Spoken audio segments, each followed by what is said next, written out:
And we're going. Okay. Are we on? We're on. Okay. Okay, Papa.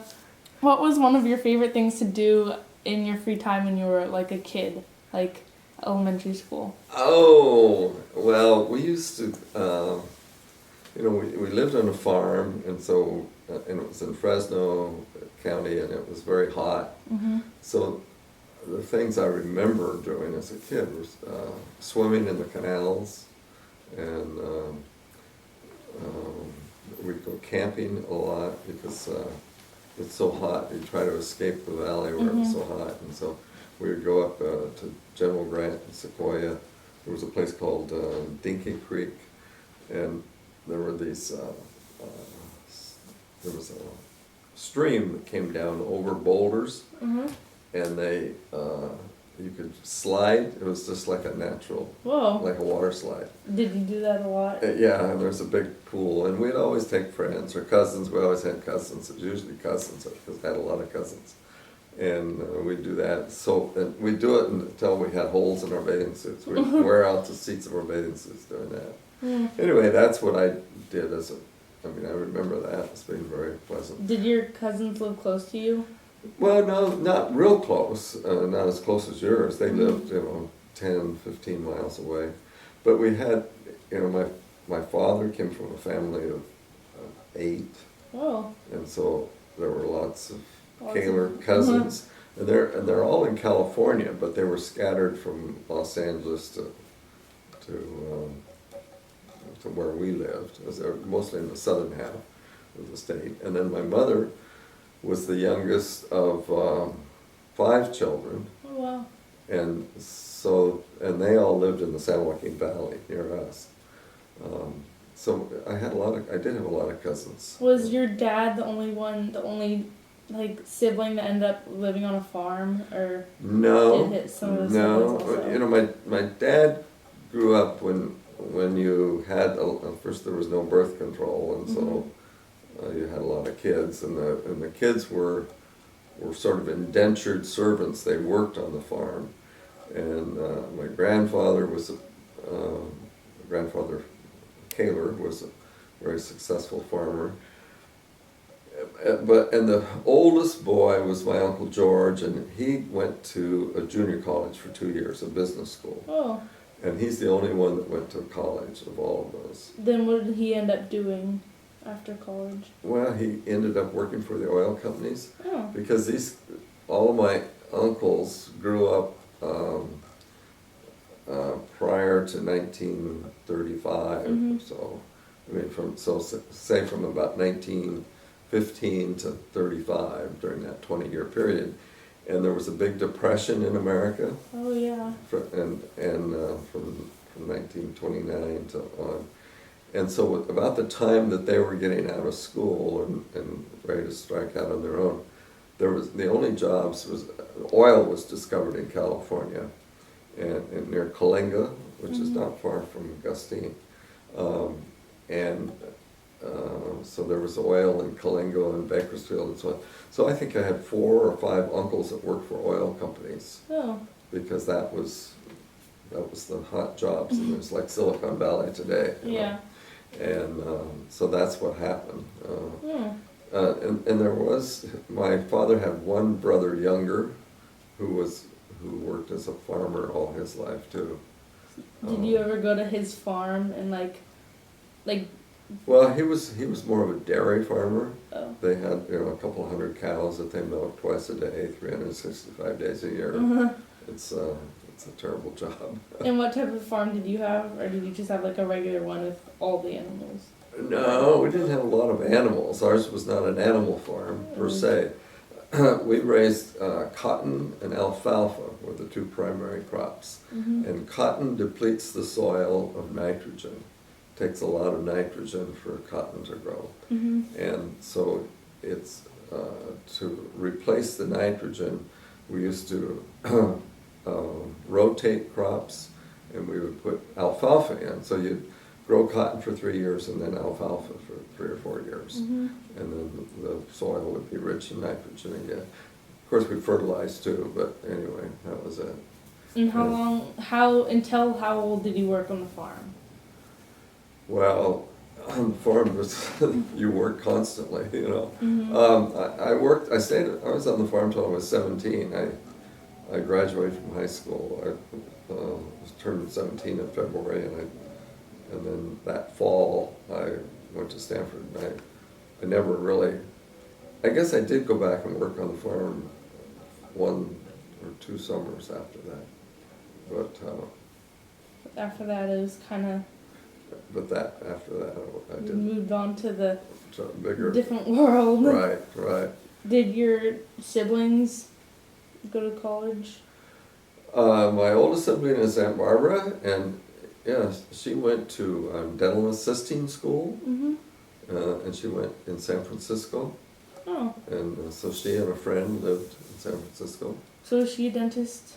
No, she's a Also? dental assistant. Oh, okay. She was a dental assistant, and she worked as a dental assistant for many years, and for a pedodontist, actually, a children's specialist in Fresno. And then my younger Uncle Gary is younger than I am by 6 years, and so there's 13 years between Barbara and Gary Oh, wow. in age. Anyway, and Gary went to the same high school as I did. He was student vice president, valedictorian of the class, Cool. and a big football star and all that. And then he went to Stanford, as did I. And so he ended up getting a master's degree from Stanford. So he did postgraduate work Cool. in civil engineering. His master's is in structures. Oh, And I went to Stanford from high school and for 2 years, and then I was accepted. I applied to dental school and got accepted after my sophomore year, and so I went to transfer to USC. So I never really graduated from Stanford. I'm not a Stanford graduate. but did you graduate from USC? I have a doctorate from USC, but I missed getting a bachelor and a master's degree. Do you ever regret that decision? Do you Oh, the wish only you- time, I didn't really, because I got what I wanted. The only time that it ever made a difference, we came back to Palo Alto. I practiced dentistry for 30 years and did root canals most of the time. And I had 3 or 4 of Wally Sterling, who was the president of Stanford for 25 years, was one of my patients. Oh, And the next 2 presidents were patients of mine. And nobody ever asked me if I was a Stanford graduate, say, until I was ready to retire. oh wow. And so this was about 25 years ago. I was getting ready to retire in a year or so. And there was a waiting list to get in the golf course, and your name would work up to the top, and it would take about 8 years. So I put my name on. When I first came to Palo Alto, I played some golf, and then Uncle Bill was living in Santa Clara at the time, and Gary was a student at Stanford, and so the 3 of us would play golf at Stanford.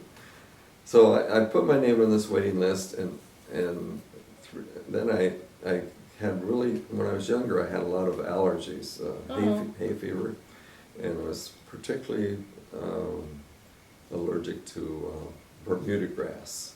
And the Stanford golf course in those days was all Bermuda grass. Oh. And so every time I'd play golf, I would just be miserable. Oh. So one Monday morning, I went into work after playing golf that weekend, and I went to look in somebody's mouth, and I fell against the wall. Oh wow. And I thought, Dwayne, you're smarter than that. So I gave my golf clubs away and didn't play for 25 years, and played tennis for the next 25 years instead. But I kept my name on this waiting list, and Golf 3 course. times, about every 8 years, it would come to the top.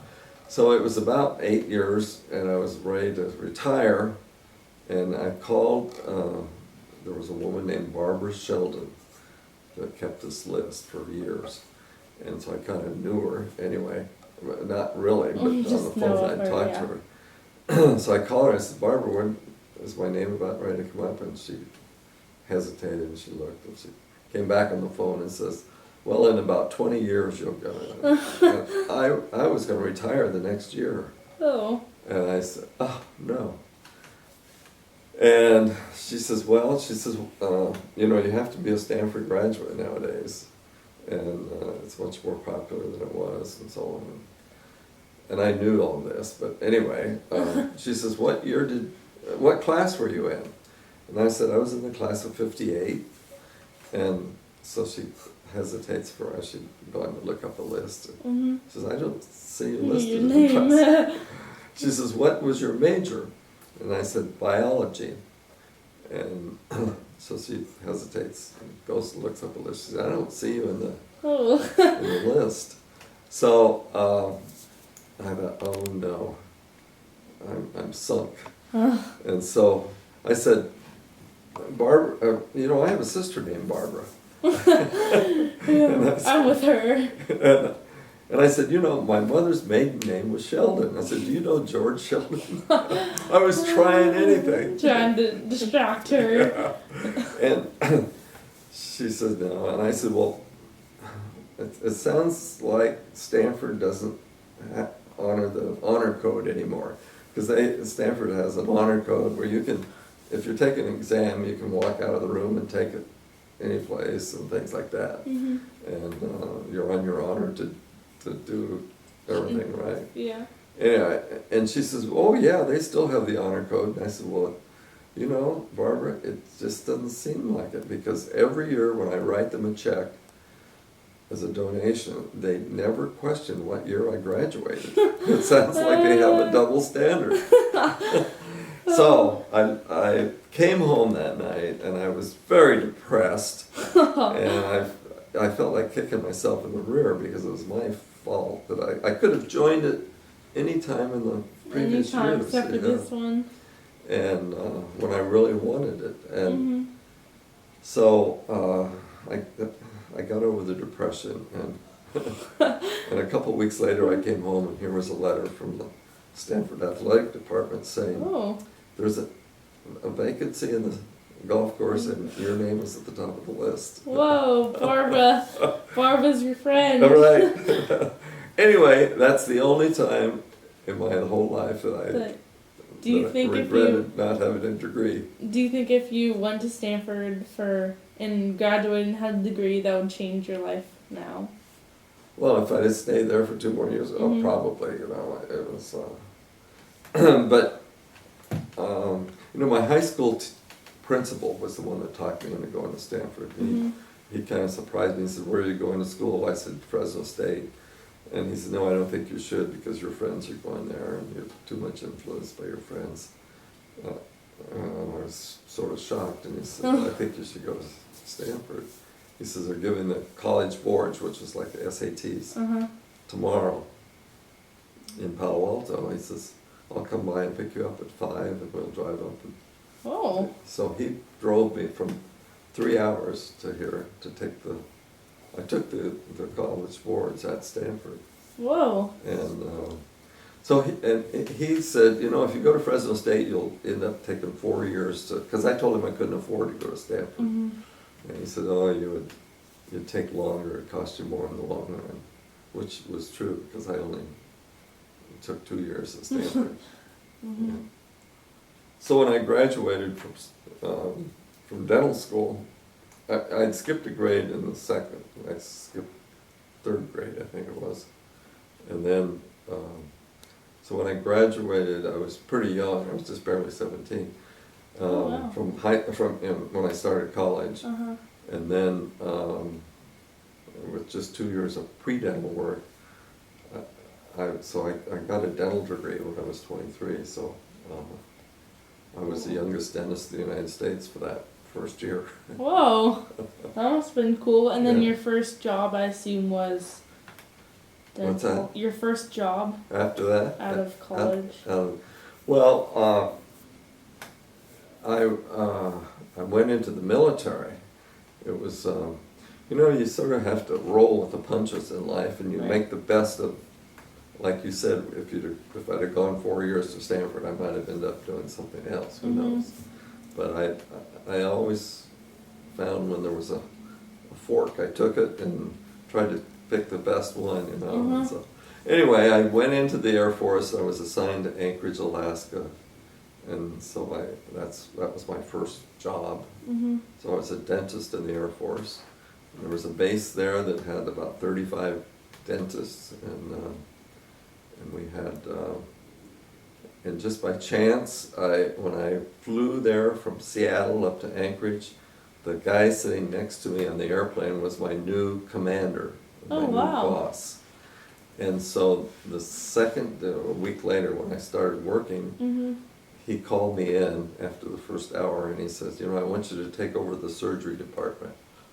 Whoa. Whoa. I had no experience in surgery. Like surgery or like dental surgery? Dental surgery. Okay. But still I didn't have they didn't even let us extract teeth in dental school. Oh, You're wow. supposed to refer them to oral surgeons. That must have been big. So, so I took home a book and read all night long. Studied. And had a suture needle and practiced doing sutures on my pillow. Oh, wow. And so that's funny. Anyway, I mean, you just sort of have to, if you get an opportunity to get ahead, you just have to take it. So when you were in the military, did you ever like fix people's teeth that were like totally like lost an arm or stuff? Well, a lot, when I was in practice, a lot of Mondays there was usually some accident from somebody on a motorcycle or a bicycle, especially motorcycles on Skyline, and they knock out their front teeth. The lucky ones I would see, but most of them would die from motorcycle accidents. But no, I didn't really do a lot of big trauma cases. No. Do you have any friends from working in the military that you still keep in touch with now, or was it? We do. We exchange Christmas cards with several friends because my second year there, Omi came up the first December that I was there, and she spent a week in Alaska, and we got engaged at that point. And so then the following May we were married. So I was married a year after I was out of dental school. And so she was there from May of that year till August of the following year. So she was there about 16, 17 months, I guess. Wow. And so there were a lot of other married officers, and so we made a lot of good friends. And so you were in the military for 2 years? Just 2 years, yeah. And then after that you were a dentist after that? Well, after that, they tried to, I wasn't really drafted, I volunteered, but the reason I volunteered because I was so young and I was single. And I would have, if there had been any problem, I would have been the first one drafted in the country. And so, but they had enough volunteer dentists and physicians that they weren't drafting them then. But I thought, just sort of an insurance.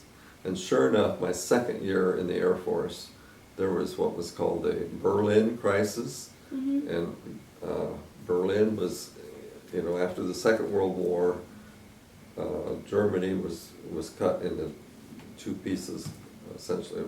France, England, and the United States had half of it, and Russia had the other half. And the half that they had, Berlin was in the middle of it. And so we used to have rail lines and freeways that went into it, but it went through the Russian territory. They blockaded that. So it was called the Berlin blockade.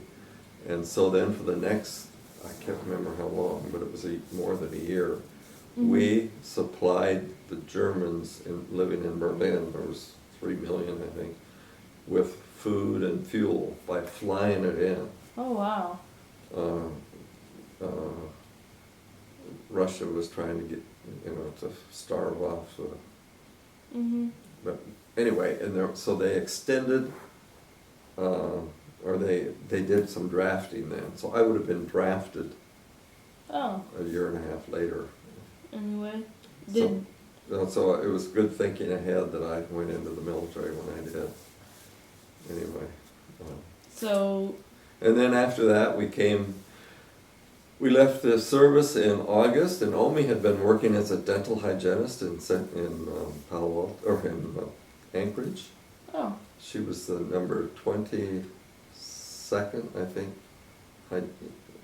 hygienist in Alaska. Whoa. She was an early registered dental hygienist, Yeah. and she made a lot of money.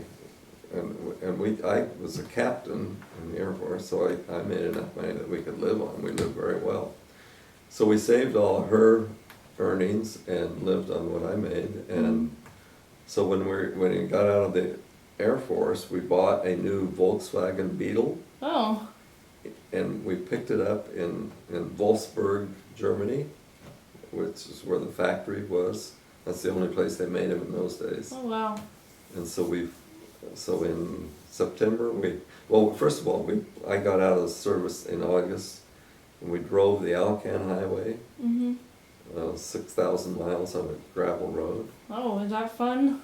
Well, there were some experiences there too. I'll have to tell you about sometime. But anyway, and then we came back to California, and we left our cat in California, and we packed a suitcase and we went to Europe for 3 months. Oh wow. So Omi and I traveled around Europe from September till December, after I got out of the military. And that's it. Omi was pregnant with your mom at the time. Oh. So you can count back how many years ago that was, if you know how old your mom is. Oh, nice. And then we came to Palo Alto in December 1962. Did your cat die? My cat stayed, since we had we